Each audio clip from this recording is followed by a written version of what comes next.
Assalamualaikum warahmatullahi wabarakatuh. Halo sahabat semua, para penikmat kisah-kisah misteri dan cerita tentang makhluk astral yang tak kasat mata. Dimanapun sahabat semua berada, semoga selalu dalam keadaan sehat dan tidak kekurangan suatu apapun. Jumpa lagi bersama saya Untung Prasetyo dalam channel Hanya Cerita Misteri. Menemani waktu santai sahabat semua, saya akan kembali melanjutkan kisah dari Sudiro yang pada episode sebelumnya telah memulai perjalanannya mencari lembah Segoro Geni. Tapi sebelum kita masuk ke ceritanya, jangan lupa dukung terus channel Hanya Cerita Misteri dengan menekan tombol subscribe-nya serta tombol like-nya. Dan juga jangan lupa nyalakan lonceng notifikasinya agar sahabat semua, para penikmat kisah-kisah misteri, tidak ketinggalan konten-konten menarik lainnya. Oke, bagaimana kisah selanjutnya? Langsung saja kita simak ceritanya. Entah apa yang terjadi pada diri Eyang Jagadgiri dan juga Ki Jagatmadya, dua orang sakti itu mulai terlibat dalam pertarungan sengit dengan saling mengadu pukulan serta tendangan. Gerakan keduanya masih sangat lincah walaupun usia mereka sudah tidak muda lagi. Jurus-jurus bela diri pun silih berganti di tengah pertarungan yang tampak seimbang itu. Keduanya masih terus bergerak dengan kecepatan yang luar biasa. Tubuh mereka berkelebat di antara pepohonan yang mulai tumbang akibat benturan tenaga dalam yang mereka lepaskan. Setiap pukulan yang dilayangkan tidak hanya sekedar serangan fisik, akan tetapi juga membawa energi sakti yang mampu mengguncang tanah di sekitar mereka. Ki Jagatmadya melompat ke udara, tubuhnya berputar dengan cepat sebelum menghantam tanah dengan satu kakinya. Seketika, gelombang energi berwarna biru keperakan menyebar, menciptakan tekanan udara yang menghantam tubuh Eyang Jagadgiri. Namun Eyang Jagadgiri yang sudah sangat berpengalaman tidak tinggal diam. Dengan satu gerakan tangan, dia menciptakan perisai energi berwarna kuning keemasan yang mampu menahan gelombang serangan itu. Pertarungan terus berlanjut dengan kecepatan yang sangat luar biasa.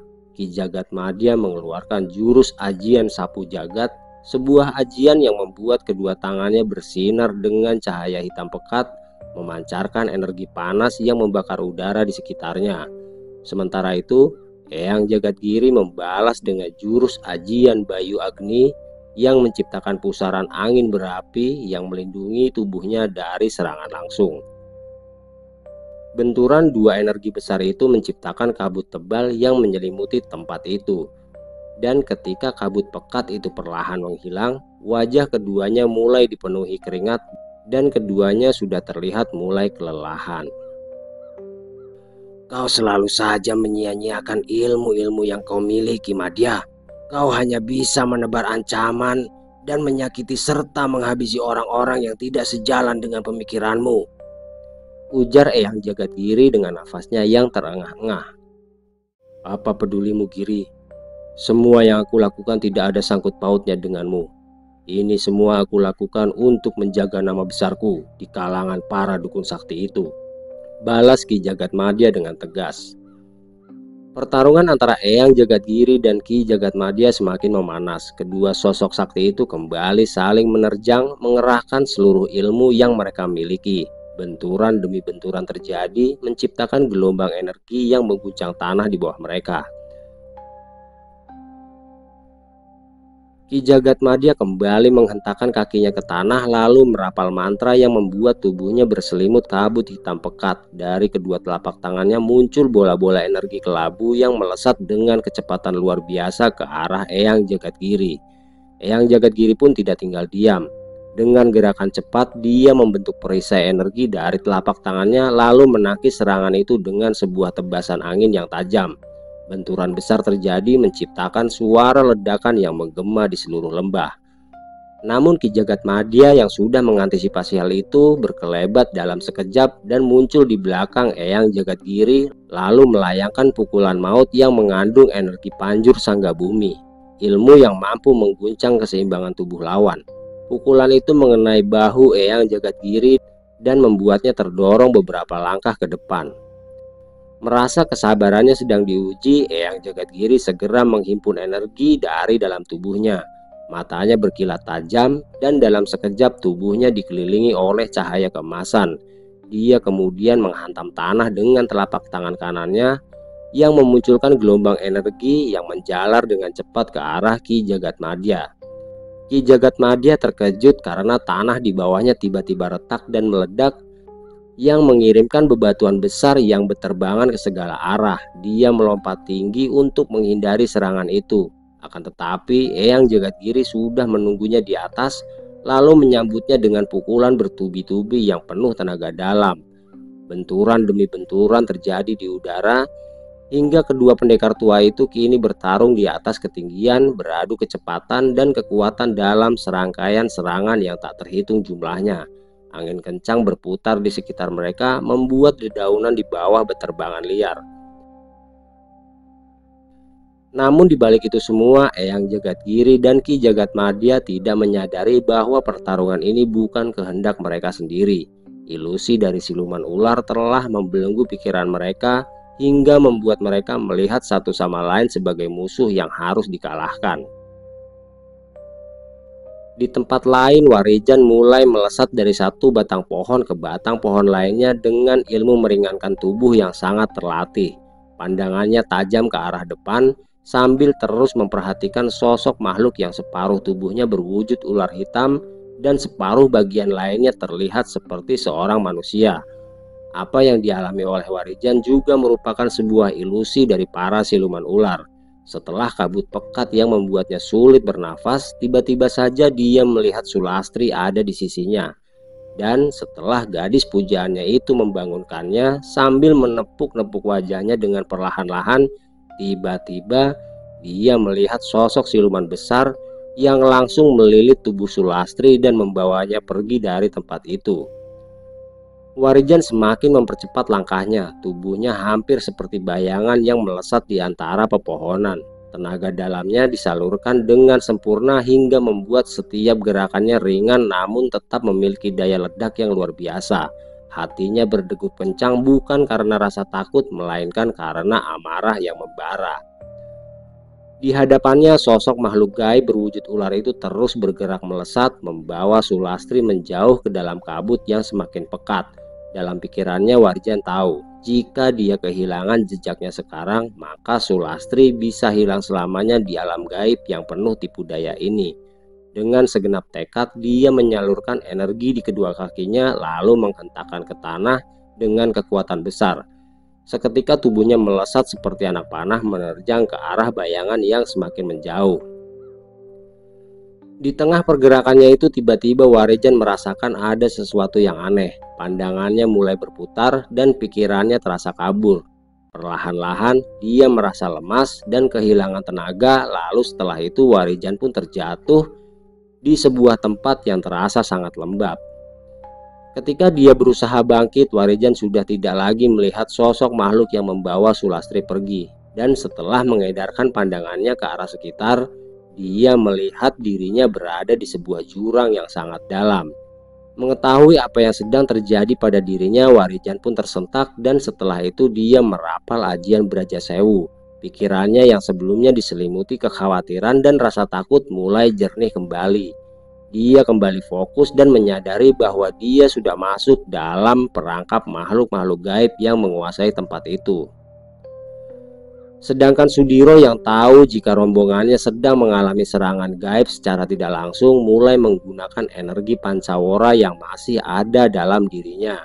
Dia sadar bahwa serangan yang mereka hadapi bukan sekedar serangan fisik, melainkan permainan gaib yang berusaha mencabik-cabik kesadaran mereka. Beruntungnya kala itu Widanu tidak mengambil kembali energi Pancawara yang ada di dalam diri Sudiro dengan alasan agar dia dapat terus melindungi sang ayah. Sudiro berdiri tegak di tengah kegelapan yang semakin pekat. Energi dari ilmu Pancawara pun mulai menyelimuti tubuhnya.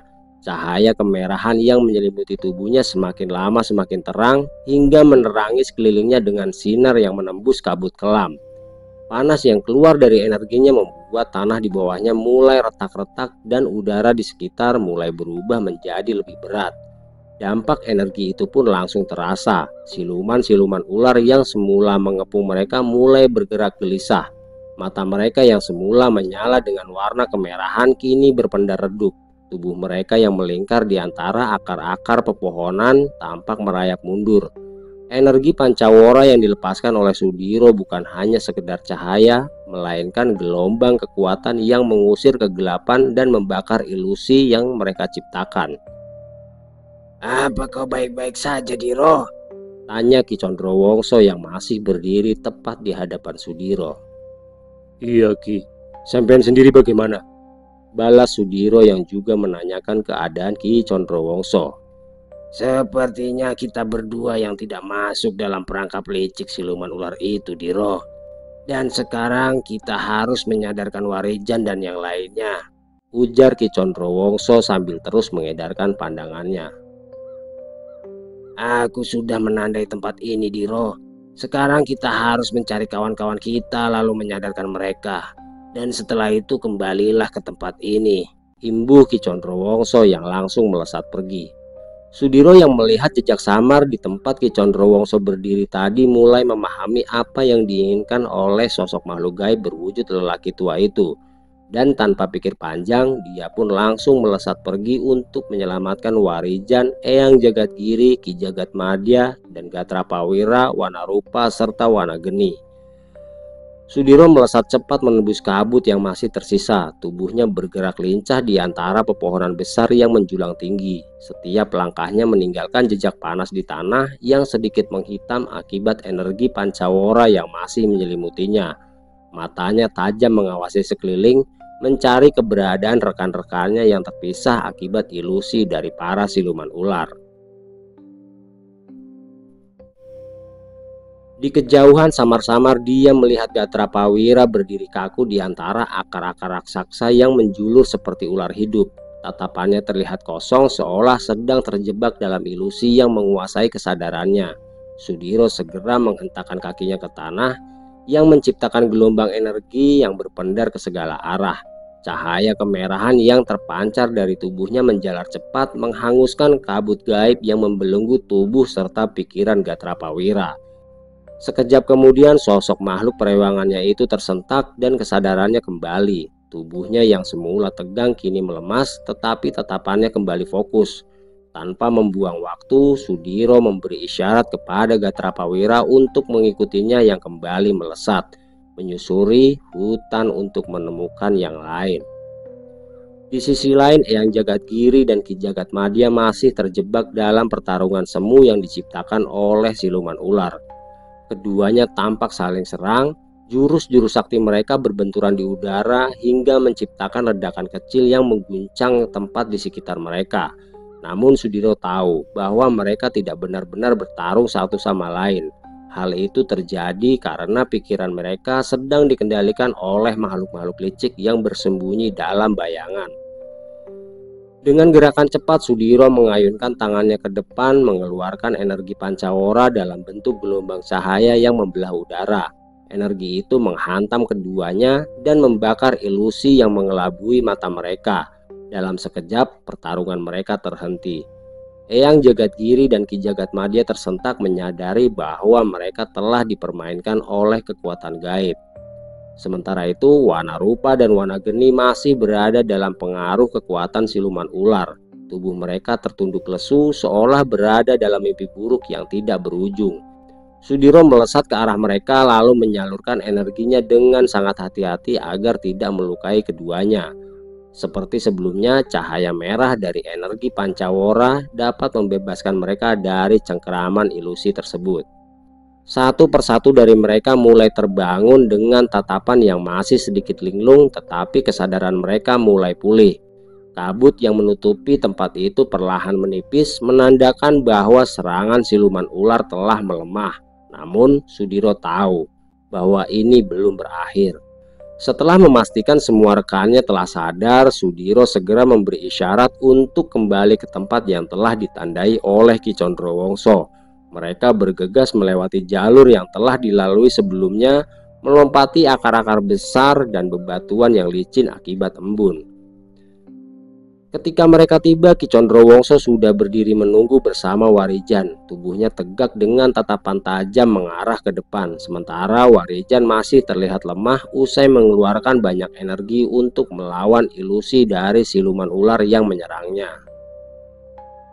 Kita belum bisa pergi dari tempat ini sebelum mengalahkan Sarpaloka, sang ratu siluman ular itu, Diro, ujar Ki Condrowongso yang membuat semuanya terdiam dengan wajah mereka yang dipenuhi rasa heran. Tapi setidaknya kita sudah keluar dari ilusi mereka yang tadi menyerang kita, Ki, balas Sudiro penuh keyakinan. Tidak, Diro, kita belum terbebas dari ilusi licik makhluk-makhluk itu. Apa yang kita alami saat ini tidaklah nyata. Ini adalah bagian dari ilusi mereka, balas Ki Condrowongso sambil menunjuk ke arah pertarungan antara Eyang Jagadgiri dan Ki Jagatmadya. Melihat hal itu, Sudiro tampak sangat terkejut. Dia tidak mengira jika apa yang sedang dialaminya saat itu merupakan ilusi dari makhluk-makhluk gaib tersebut. Karena merasa tidak yakin dengan apa yang dikatakan oleh Ki Condrowongso dan juga apa yang dilihatnya, Sudiro pun mulai merapal sebuah mantra untuk dapat bertiwikrama dengan sosok Tirtabagya. Begitu mantra mulai dirapal, tubuh Sudiro kembali diselimuti cahaya merah yang berpendar semakin terang. Aura panas yang keluar dari dirinya berusaha menembus ilusi yang masih menyelimuti pikirannya. Seiring dengan bertiwikramanya sosok Tirtabagya dalam dirinya, kesadarannya mulai bergeser ke dalam lapisan yang lebih dalam. Tidak lama berselang, tiba-tiba saja segala sesuatu di sekelilingnya bergetar hebat seperti gelombang air yang bergolak saat dilempari batu. Tanah yang dia pijak tampak berdenyut aneh. Langit yang semula tampak biasa perlahan mulai merekah menunjukkan bayangan hitam yang berputar-putar di atas mereka. Pohon-pohon di sekitar mereka meliuk dengan bentuk yang semakin tidak beraturan, menyerupai tubuh-tubuh ular yang terus bergerak dan berbisik dalam bahasa yang tidak mereka mengerti. Pada saat itu Sudiro baru menyadari bahwa mereka masih terjebak dalam dimensi ilusi yang lebih dalam dari yang dia bayangkan sebelumnya. Cahaya merah dari tubuhnya merambat ke segala arah, mencoba meruntuhkan pengaruh gaib yang menyesatkan itu. Namun semakin kuat cahayanya berpendar, semakin besar tekanan yang menyerang pikirannya. Dari dalam kegelapan yang kini mulai menampakkan wujud aslinya, muncul sosok perempuan berkulit pucat kebiruan dengan tubuh bagian bawah menyerupai seekor ular raksasa yang sisiknya berkilauan seperti batu permata. Sepasang matanya menyala hijau penuh daya magis yang memancarkan kewibawaan mengerikan. Dialah Sarpaloka, ratu dari kerajaan Narmada Guha, sang penguasa ilusi yang telah mempermainkan mereka sejak awal. Sudiro merasakan tatapan sang ratu siluman ular dapat menembus jiwanya. Dia berusaha menggali ketakutan terdalamnya. Tubuhnya bergetar dan pikirannya dipenuhi gambaran mengerikan tentang kegagalan, kehilangan, dan kehancuran yang mungkin menimpanya. Namun dengan tekad yang kuat, dia menggenggam erat keyakinannya dan mengerahkan seluruh kekuatannya serta energi pancawara yang masih tersisa dalam dirinya. Energi merah yang menyelimuti tubuhnya kini memancar lebih kuat menembus kegelapan di sekitarnya. Warijan yang masih lemah mulai tersadar sepenuhnya, sementara Ki Condrowongso tetap berdiri tegak memperhatikan gerak-gerik sang ratu siluman ular. Biar aku yang menghadapi ular betina itu, Diro, ujar Tirtabagya yang berbisik dalam benaknya. Aku tahu banyak tentang ajian ilusi yang dibuat oleh siluman ular itu, imbuh Tirtabagya yang perlahan-lahan keluar dari dalam tubuh Sudiro dan menampakkan wujudnya. Saat Tirtabagya mulai menampakkan wujud aslinya, tubuh Sudiro pun berangsur-angsur kembali normal. Melihat hal itu, Ki Condrowongso pun hanya terdiam sambil menganggukkan kepalanya karena dia menyadari jika sosok yang ada dalam tubuh Sudiro memiliki kekuatan yang cukup besar. Tirtabagya berdiri tegak di hadapan Sarpaloka. Auranya yang kuat memancar dengan pancaran merah keemasan. Tubuhnya berpendar menandakan kekuatan yang selama ini tersembunyi di dalam diri Sudiro. Sorot matanya tajam menembus lapisan-lapisan ilusi yang masih berusaha mengaburkan kenyataan. Sarpaloka mendesis tajam, menyadari kehadiran lawan yang bukan sembarangan makhluk. Tubuhnya yang panjang berkelok dengan anggun namun penuh ancaman. Sisiknya berkilauan seperti batu permata di bawah cahaya kemerahan yang dipancarkan oleh Tirtabagya. Udara di sekitar mereka terasa semakin berat, seolah ruang itu sendiri dipenuhi oleh tekanan energi gaib yang sangat luar biasa. Dalam sekejap, ratu siluman ular itu melesat dengan kecepatan yang sangat tinggi. Tubuhnya berputar di udara seperti pusaran bayangan yang siap membelit dan menghancurkan lawannya. Namun, Tirtabagya tetap berdiri tegap dan hanya mengangkat satu tangannya yang perlahan membentuk energi pelindung. Saat Sarpaloka hampir mencapai dirinya, Tirtabagya tiba-tiba melesat ke samping dengan gerakan secepat kilat.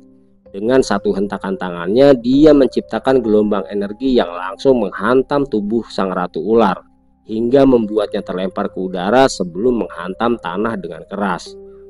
Dari mulut Sarpaloka terdengar desisan marah. Seketika itu juga kabut hitam pekat mulai merayap dari tubuhnya, menyelimuti seluruh area pertempuran.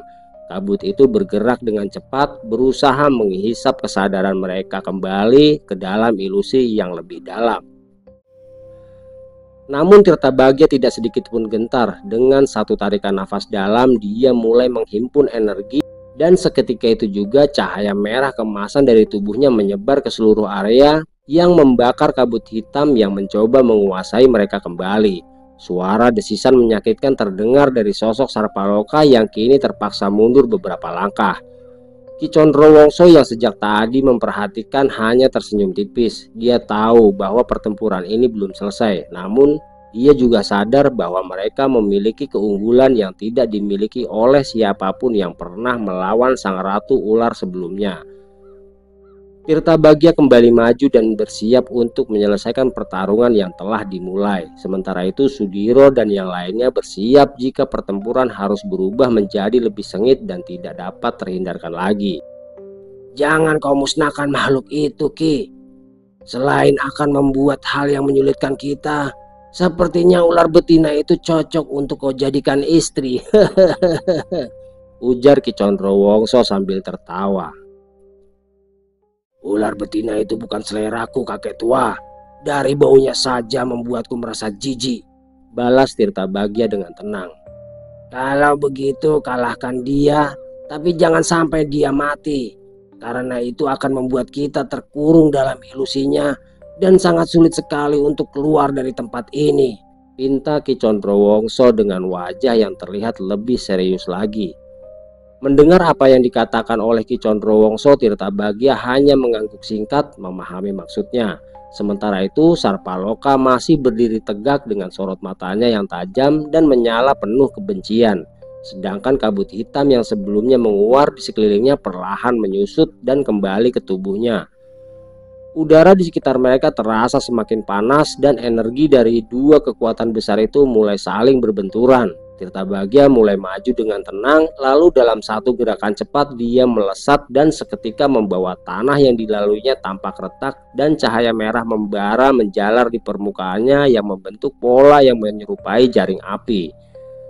Sarpaloka menyadari ancaman itu dan segera melesat ke udara lalu berputar dengan cepat sambil mengeluarkan desisan panjang. Dari mulutnya semburan asap beracun meluncur deras, menyebar ke segala arah dan berusaha menutup ruang gerak lawannya. Namun Tirtabagya tetap tidak tergoyahkan.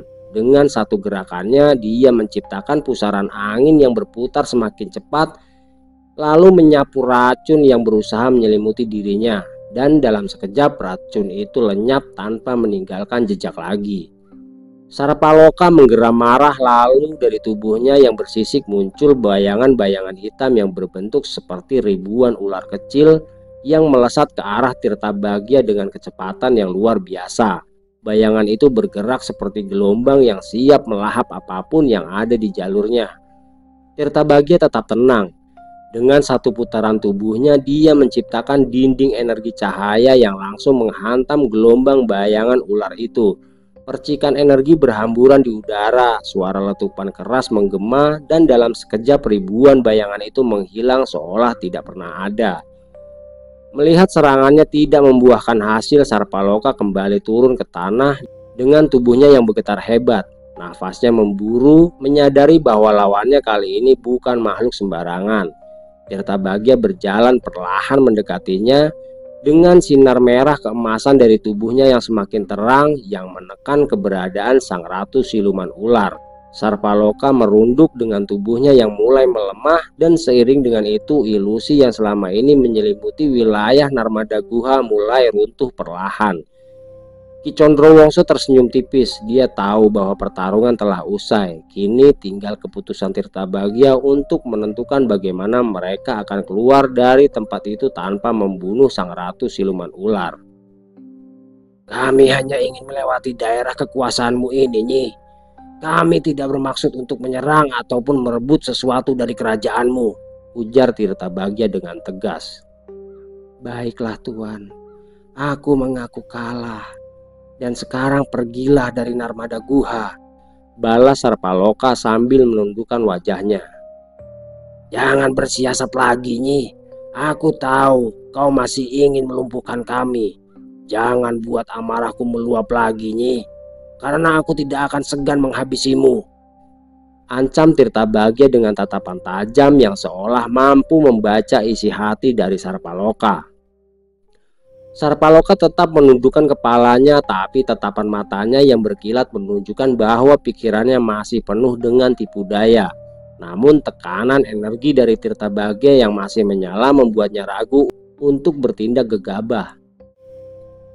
Dari kejauhan Ki Condrowongso mengamati situasi dengan penuh kewaspadaan. Dia tahu bahwa siluman ular tidak akan menyerah begitu saja tanpa menyimpan dendam. Namun untuk saat ini mereka harus segera keluar dari wilayah ini sebelum Sarpaloka menemukan cara lain untuk menjebak mereka kembali. Udara di sekitar mulai berubah. Kabut pekat yang sebelumnya menutupi Narmada Guha perlahan menghilang, memperlihatkan jalan keluar yang sebelumnya tersembunyi dalam ilusi. Tanah yang dingin dan lembab kini terasa lebih nyata di bawah kaki mereka, menandakan bahwa pengaruh ilusi telah benar-benar runtuh. Tirtabagya tidak mengatakan apa-apa lagi, dan dengan satu gerakan cepat dia kembali masuk ke dalam tubuh Sudiro, membuat Sudiro kembali memancarkan cahaya kemerahan sesaat sebelum meredup. Pergilah sekarang juga, bisik Sarpaloka dengan suara pelan namun penuh ketegasan. Tanpa membuang waktu, Ki Condrowongso memberi isyarat kepada semua orang untuk segera bergerak. Mereka melangkah cepat melewati gua yang kini tampak lebih terang, meninggalkan Sarpaloka yang masih berdiri di tempatnya dengan mata penuh dendam. Saat mereka semakin menjauh, desisan halus terdengar seperti janji bahwa pertemuan ini belum benar-benar berakhir. Namun untuk saat ini mereka berhasil keluar dari cengkraman Ratu Siluman Ular dan melanjutkan perjalanan mereka menuju tujuan berikutnya, yaitu kerajaan gaib hutan Kramaseta. Udara di luar gua terasa lebih segar, namun hawa mistis masih menyelimuti perjalanan mereka. Kabut tipis yang melayang di sekitar hutan perlahan-lahan memudar seiring langkah mereka yang semakin menjauh dari Narmada Guha. Ki Condrowongso tetap berada di depan mengawasi setiap sudut dengan kewaspadaan tinggi. Warijan yang masih sedikit lemah berjalan di samping Sudiro, sementara Eyang Jagadgiri dan Ki Jagatmadya lebih tenang setelah menyadari bahwa mereka telah menjadi korban ilusi dari Ratu Siluman Ular tersebut. Apa yang kalian rasakan tadi? Sepertinya ada pertikaian di masa muda kalian dulu, Ki. Tanya Ki Condrowongso yang membuat Eyang Jagadgiri dan Ki Jagatmadya terdiam sambil menundukkan kepalanya. Hanya sebuah kesombongan dan keserakahan di masa muda kami, Ki Condro, balas Ki Jagatmadya dengan tenang.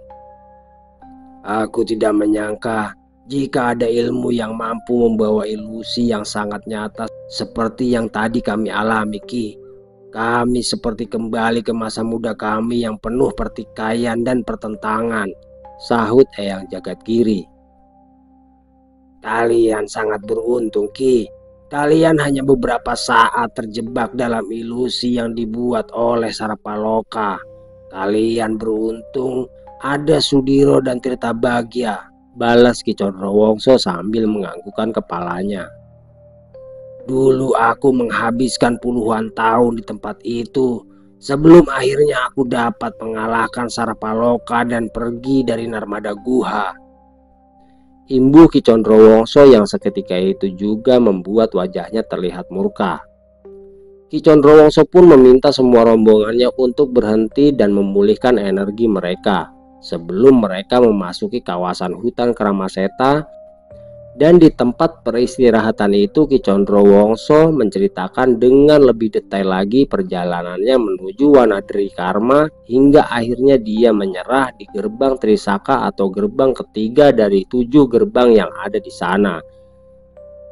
Ki Condrowongso duduk bersila dengan mata tertutup mengatur nafasnya untuk menyeimbangkan kembali energinya yang terkuras setelah perjalanan panjang. Sementara yang lain masih terdiam menikmati keheningan dan memulihkan tenaga mereka. Di kejauhan suara burung malam terdengar samar sesekali diselingi oleh suara gesekan dedaunan yang tertiup angin. Hutan ini tidak seperti hutan biasa. Ada aura kuno yang menyelimutinya seolah-olah ribuan mata tengah mengawasi mereka. Ketika keheningan semakin pekat, bayangan dari masa lalu mulai memenuhi benak Ki Condrowongso. Kenangan tentang perjalanannya menuju Wanadri Karma kembali membanjiri pikirannya, membawanya kembali ke setiap detail dari pengalaman yang hampir merenggut nyawanya itu. Dulu aku pernah melakukan perjalanan menuju Wanadri Karma bersama kedua saudaraku dari kerajaan Brajabayu, ucap Ki Condrowongso dengan suara berat. Sebuah tempat yang hanya bisa dimasuki oleh mereka yang benar-benar siap menghadapi ujian spiritual tinggi. Tapi aku gagal. Aku hanya mampu melewati 2 gerbang pertama dan harus terhenti di gerbang ketiga, yaitu gerbang Trisaka. Imbuh Ki Condrowongso yang mulai menceritakan. Wajah Ki Condrowongso terlihat muram namun matanya tetap tajam seperti seseorang yang telah belajar banyak dari masa lalunya. Gerbang pertama adalah gerbang Sukmalaya, tempat di mana ruh diuji. Di sana aku harus menghadapi wujud-wujud masa lalu yang ingin menarikku kembali ke dalam kegelapan. Makhluk-makhluk yang dulu pernah aku habisi dalam pertempuran muncul kembali, menuntut balas dan mencoba mengguncang keyakinanku. Tapi aku berhasil melewatinya dengan tetap teguh pada tujuan dan tidak terpancing oleh ilusi mereka, ujar Ki Condrowongso menceritakan. Gerbang kedua adalah gerbang Wajah Mukti, tempat ujian kekuatan tubuh dan daya tahan. Di sana angin bertiup bagaikan pisau tajam, air yang mengalir adalah racun dan tanah yang dipijak bisa membakar tubuh. Aku bertahan dengan ajian pelindung yang aku miliki, dan setelah melewati ujian itu aku tiba di gerbang Trisaka. Lanjut Ki Condrowongso yang kemudian terdiam sejenak. Di sana aku diuji bukan oleh kekuatan fisik atau ilusi, tapi oleh kehendak batinku sendiri. Gerbang itu memaksaku menghadapi ketakutan terdalamku. Aku melihat hal-hal yang membuatku hampir kehilangan kendali. Rasa bersalah, keangkuhan, ambisi, semuanya terkuak di hadapanku seperti cermin yang tidak bisa aku hindari. Aku berusaha melawan, tapi justru itulah kesalahanku. Semakin aku melawan, semakin dalam aku terjebak, ujar Ki Condrowongso sambil menggenggam erat tongkat kayunya seolah merasakan kembali ketidakberdayaannya saat itu. Hingga akhirnya aku menyerah. Aku tidak bisa melewati gerbang itu dan aku berbalik lalu keluar dari Wanadri Karma sebelum kehilangan jiwaku sepenuhnya. Pungkasnya yang membuat Sudiro, Warijan, Eyang Jagadgiri, Ki Jagatmadya, dan Gatra Pawira serta yang lainnya terdiam. Setelah menceritakan tentang Wanadri Karma, Ki Condrowongso pun kembali mengingatkan tentang satu kerajaan gaib yang harus mereka lalui, yaitu kerajaan gaib hutan Kramaseta. Tidak seperti kerajaan siluman lainnya yang memiliki satu pemimpin tertinggi. Di hutan ini terdapat beberapa wilayah yang dikuasai oleh makhluk-makhluk dengan kekuatan besar dan kesaktian tinggi. Masing-masing dari mereka yang memimpin kerajaan kecil dengan hukum dan aturan yang berbeda. Hal itu menjadikan hutan Kramaseta sebagai wilayah yang penuh dengan ketidakpastian. Saat rombongan Ki Condrowongso memasuki wilayah hutan, suasana langsung berubah drastis. Hawa di sekeliling mereka terasa lebih berat, seolah setiap langkah yang mereka ambil diawasi oleh kekuatan tak kasat mata. Pohon-pohon raksasa menjulang dengan akar-akar yang melilit tanah, menciptakan jalur sempit yang tampak seperti lorong alami. Udara dipenuhi aroma tanah lembab dan dedaunan tua yang membusuk, dan sesekali muncul bau kemenyan yang entah dari mana asalnya. Tidak ada suara burung atau serangga di dalam hutan itu, hanya kesunyian pekat yang semakin lama terasa menekan dada. Namun di balik keheningan itu mereka dapat merasakan kehadiran makhluk-makhluk gaib yang mengintai. Siluet-siluet hitam sesekali terlihat di antara batang pohon, bergerak dengan cepat namun tidak pernah menampakkan diri sepenuhnya. Di beberapa titik mereka menemukan jejak-jejak aneh seperti bekas cakaran besar di batang pohon, hingga sisa-sisa tulang yang tertanam dalam tanah dan tanda-tanda ritual kuno yang terpahat di batu-batu berlumut. Ki Condrowongso melangkah dengan penuh kewaspadaan, dengan matanya yang terus mengawasi ke sekeliling. Dia tahu bahwa di tempat ini makhluk-makhluk gaib tidak akan langsung menyerang. Mereka adalah penguasa yang cerdik dan tidak mudah diprovokasi. Semakin dalam mereka melangkah, semakin terasa adanya perbedaan energi di setiap wilayah yang mereka lewati. Ada tempat-tempat di mana udara menjadi lebih hangat, seolah mereka tengah berada di bawah pengaruh kekuatan api. Di tempat lain, hawa dingin yang menusuk tulang tiba-tiba menyelimuti mereka, menandakan keberadaan sosok makhluk yang berhubungan dengan unsur air atau kabut. Di suatu titik mereka tiba di sebuah persimpangan di mana terdapat 3 jalur berbeda yang masing-masing menuju ke wilayah yang tidak diketahui. Ki Condrowongso berhenti sejenak mencoba merasakan energi di sekitar mereka. Tanpa perlu dijelaskan, mereka semua tahu satu hal, di hutan Kramaseta ini setiap langkah yang mereka ambil dapat menentukan nasib mereka sendiri. Salah jalan sedikit saja bisa berarti masuk dalam wilayah salah satu penguasa gaib yang tidak akan segan untuk menuntut mereka membayar mahal atas pelanggaran yang mereka lakukan. Bagaimana Ki? Sepertinya kau terlihat ragu untuk memilih, tanya Sudiro kepada Ki Condrowongso yang terus memperhatikan percabangan jalan yang ada di depan mereka. Ratusan tahun yang lalu aku melalui jalan ini, Diro. Tapi aku tidak melihat adanya percabangan jalan di sini, balas Ki Condrowongso yang masih terlihat ragu. Tunggu sebentar, Diro. Aku tahu cara untuk menemukan jalan yang mengarah ke Wanadrikarma, imbuh Ki Condrowongso sambil melangkah ke arah Warijan yang terus memperhatikan keadaan di sekitarnya. Di tempat ini kaulah makhluk dengan usia paling muda, Jan. Dan kau belum memiliki tanggung jawab duniawi seperti gurumu dan juga 2 orang lelaki tua itu, ucap Ki Condrowongso kepada Warijan sambil berbisik dan menunjuk ke arah Eyang Jagadgiri dan Ki Jagatmadya. Sekarang gunakan hatimu untuk memilih salah satu dari jalan yang ada di depan kita ini, imbuh Ki Condrowongso yang sontak membuat Warijan terkejut mendengarnya. Loh, kenapa harus aku, Ki? Kenapa tidak sampean saja yang lebih berpengalaman dan pernah datang ke tempat ini? Balas Warijan penuh keraguan. Hatiku tidak sebersih hatimu, Jan. Dan kau tidak memiliki kepentingan apapun selain niatmu untuk menyelamatkan sahabatmu yaitu Raden Widanu. Dan sekaranglah waktunya kau menggunakan kelebihan yang kau miliki itu untuk dapat menyelamatkan Raden Widanu, tegas Ki Condrowongso dengan wajah penuh kesungguhan. Warijan terdiam sejenak, matanya memandangi 3 jalur yang terbentang di hadapannya, yang masing-masing tampak serupa tetapi memiliki aura yang berbeda. Nafasnya sedikit memburu, bukan karena takut tetapi karena beban tanggung jawab yang tiba-tiba diberikan kepadanya. Dia tahu bahwa satu langkah salah di tempat ini dapat berakibat fatal. Hutan Keramaseta bukan sekedar hutan biasa, melainkan perwujudan dari kekuatan gaib yang hidup dan memiliki kesadaran sendiri. Setiap sudutnya memiliki sejarah dan setiap jalannya memiliki takdirnya sendiri. Warijan menutup matanya perlahan, mencoba merasakan energi yang mengalir di sekelilingnya. Udara terasa berat, seolah-olah ada yang berusaha menyusup ke dalam pikirannya. Namun dia menenangkan hatinya dan kembali mengingat nasihat Ki Condrowongso.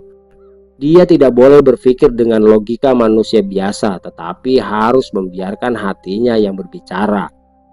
Perlahan-lahan hawa di sekelilingnya berubah. Suara angin berdesir lembut di antara dedaunan, dan samar-samar dia mulai merasakan sesuatu seperti aliran energi yang mengarah ke satu jalur tertentu.